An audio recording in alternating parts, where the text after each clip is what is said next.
pas à pâtir des années d'isolement qu'il a subies. Vous voyez la stature d'homme d'État, M. Sonko, qui prévoit les conséquences de ces années d'aridité et de lutte qu'il a dû mener, et qui voit les fragilités que cela pourrait produire s'il arrivait au pouvoir, et qui cherche à les compenser de façon intelligente, qui ne va pas chercher un avocat de l'establishment en France, qui vient chercher un opposant politique, car il sait que c'est la seule façon pour lui demain de préserver son indépendance, de ne pas dépendre de sorciers blancs, de ne pas dépendre de personnes qui sont liées à des réseaux d'influence qui à son tour viendraient coaguler et alimenter et influencer son action politique. Il sait que s'il veut le respect et être respecté par des personnes et qui respecteront sa parole souveraine et qui ne chercheront pas à l'influencer, il doit venir chercher des gens comme nous. Et M. Sall, au contraire, qui aime les larbins qui viennent de l'étranger pour essayer de lui faire croire qu'il est l'homme suprême en échange de quelques ressources, eh bien, M. Sall se trompe s'il pense qu'il va pouvoir atteindre ce rapport à la souveraineté et à la dignité que M. Sonko a démontré. C'est une question, deux petites questions, s'il vous plaît. Cher Silla, je suis le correspondant de RFM en France et l'administrateur du site Info 15. Alors, pour bon nombre de Sénégalais, cette crise s'explique par la volonté du président de la République de vouloir briguer un nouveau mandat. Est-ce que vous, en tant qu'avocat, vous faites aussi ce lien? La deuxième question, en tant qu'avocat français, est-ce que vous avez comme objectif aussi d'internationaliser cette affaire Sonko, surtout auprès des partenaires sénégalais?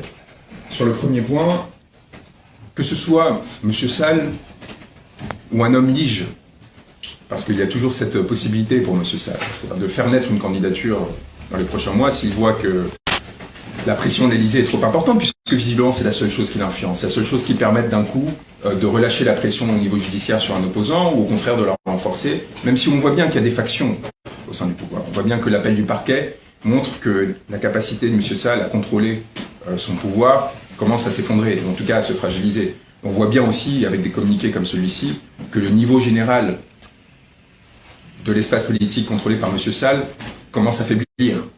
La courtisanerie, voilà ce qui produit ce genre de communiqué. Voilà ce qui produit la médiocrité.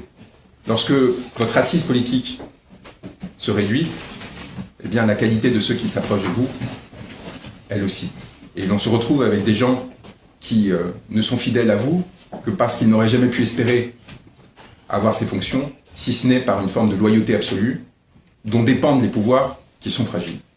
Alors M. Sall pourra se présenter lui-même. Visiblement, le droit ne compte plus au Sénégal. Mais, peut-être que si l'Élysée lui ordonne, il fera présenter quelqu'un. Bon courage à lui pour battre M. Sonko, sans des fraudes électorales ou des manœuvres extraordinaires qui permettraient seulement de rendre l'élection quelque chose de parfaitement inexistant. Bon courage à lui. Mais la férocité à laquelle on assiste, de façon générale, encore une fois, j'en suis convaincu, est liée à la volonté d'accaparement des ressources. Le pouvoir corrompt. Le pouvoir corrompt. Et c'est pour ça qu'il faut des hommes politiques forts, dignes, intègres au départ au moins, qui ont conscience de cette corruption. Non pas parce que l'on croit en un prophète ou en un Dieu tout-puissant qui résistera à toutes les tentations, mais parce que lorsque vous partez de cette force, eh bien, cela vous garantit que plus longtemps, les intérêts du peuple seront préservés. Un peu plus longtemps, avant un renouvellement démocratique qui permettra à nouveau de trouver quelqu'un qui défendra de façon forte. Je ne pense pas que M. Sonko soit un être parfait, mais je sens cette détermination à résister le plus longtemps possible face à cette corruption. Et aujourd'hui, j'ai l'impression, humblement, en tant qu'étranger, qui n'a pas à se mêler des considérations sénégalaises, mais en tout cas, l'importance de ma défense à l'égard de M. Sonko passe par cette détermination que je sens en lui et que je souhaite défendre, encore une fois, pour que le peuple sénégalais puisse avoir le choix. Quel que soit son choix final, que la possibilité puisse intervenir et que, dans l'espoir que M. Sonko participe à cette redistribution des ressources qui est essentielle pour le développement du Sénégal, mette en place le programme qu'il a affirmé vouloir développer, notamment sur l'éducation, dans son livre Solutions et ainsi de suite, un programme de développement qui rende le Sénégal plus démocratique et qui permette de faire du Sénégal un allié puissant du peuple français lorsque lui aussi s'émancipera de ces tutelles oppressive. Deuxième question sur l'internationalisation. Et sur l'internationalisation, écoutez, encore une fois, j'y ai répondu déjà brièvement, mais j'y reviens. Je sais la difficulté de faire passer à l'étranger des messages sur la situation réelle d'un pays. Combien de personnes à l'étranger savent la situation de l'Assemblée nationale sénégalaise? combien de personnes étrangères savent la situation de l'opposition et les événements récents. Le seul moment où on a réussi à briser ce mur de verre, c'est quand il y a eu des morts. C'est quand il y a eu des violences physiques extraordinaires qui permettaient en fait de montrer le niveau d'intimidation que l'on arrive. Notre objectif, c'est de contourner cette difficulté. Et quelque part, quel grand hommage en effet qu'ils m'ont rendu en m'expulsant, un individu qui avait une certaine renommée à l'étranger, parce que ce faisant, sans avoir à passer par la violence, sans avoir à passer par des épisodes critiques, l'on arrive à faire parler. Et c'est très important en effet que l'on arrive à faire parler, tout simplement pour qu'il y ait une prise de conscience, non pas pour chercher à influencer les autorités, non pas pour chercher l'appui de la France, des États-Unis ou quoi que ce soit auprès de... C'est le peuple sénégalais qui seul se libérera et s'émancipera. Et c'est d'ailleurs, il me semble, le discours de M. Sonko. Mais pour qu'il n'y ait plus de complaisance à l'égard de M. Sall, pour qu'on ne croie plus dans les balivernes qu'il tente de raconter lorsqu'il prétend que tout fonctionne parfaitement, que c'est seulement un agitateur un peu secondaire, accusé de 1000 crimes, qui est en train d'essayer d'enflammer le pays, et que l'on voit la réalité. Il n'y avait aucune... Vous voyez, cette expulsion, elle est magnifique parce que il n'y avait aucune justification possible à celle-ci.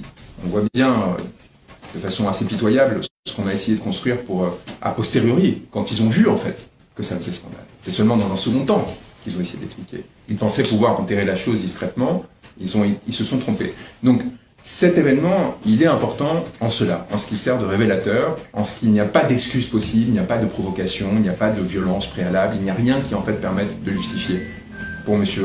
Sall l'acte qu'il a décidé, car par ailleurs, c'est aussi un honneur de voir que tout un président ait eu peur à ce point de mes mots.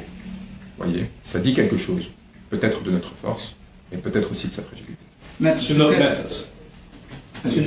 le plan des droits humains, avez-vous prévu avec votre client de mener des actions sur le plan international? Parce qu'on constate de nombreuses pertes humaines depuis le début.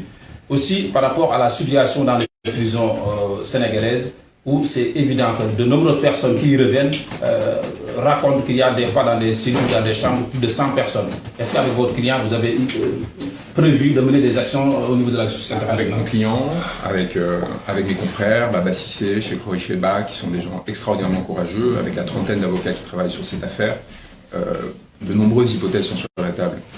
L'une d'entre elles, évidemment, vous le savez, j'ai travaillé à Cour pénale internationale auprès du le premier procureur de la Cour pénale internationale. Après avoir été son stagiaire, il m'avait recruté. Ça m'avait permis notamment de rencontrer Abdoulaye Wade, Idriss Déby et un certain nombre d'autres personnes dans des circonstances extravagantes, dans des grands hôtels parisiens, enfin dans des situations qui m'avaient permis de voir déjà une partie de la dépravation d'une partie des élites néocoloniales qui avaient été installées sur les territoires ouest-africains et centrafricains. Je connais très bien le droit international pénal. Et je sais très bien quelles sont les conditions qui peuvent s'imposer justement dans la perspective d'une potentielle procédure pour crimes contre l'humanité à l'égard d'un certain nombre de dirigeants sénégalais et en particulier de M. Macky Sall. Et je sais que les 14 morts de 2021, et je sais que les répressions postérieures lors des manifestations, les morts épisodiques, comme on dit, un peu hasardeuses, sorties de nulle part, peuvent constituer des crimes contre l'humanité si elles font l'objet, si elles sont, le fruit d'une politique systématique ou généralisée d'attaque contre une population civile. C'est ça les exigences qui sont établies par le statut de Rome concernant les crimes contre l'humanité. Donc cette possibilité existe et Macky Sall devrait y réfléchir. Devrait penser aussi à son avenir, à la suite. Parce que peut-être qu'il voit son avenir en ne regardant que les rivières d'or que charrie la présidence du Sénégal aujourd'hui. Ce qui ne devrait pas être le cas d'ailleurs. Le contrôle des ressources de la part d'un politicien ne devrait constituer qu'en décider comment est-ce qu'elles sont réparties et redistribuées au peuple, pas au sein d'une élite et d'une petite caste. Qu'importe. Peut-être qu'il est aveuglé par les reflets d'or qui viennent de son contrôle des ressources que lui permet sa position politique actuelle et son dévoiement. Mais il devrait réfléchir à la froideur des géoles, des cellules dans lesquelles il m'a ponctuellement placé, et au devenir plus triste, plus terrifiant, qui pourrait l'attendre s'il continuait sur une voie qui, au détriment du peuple sénégalais, produirait la mort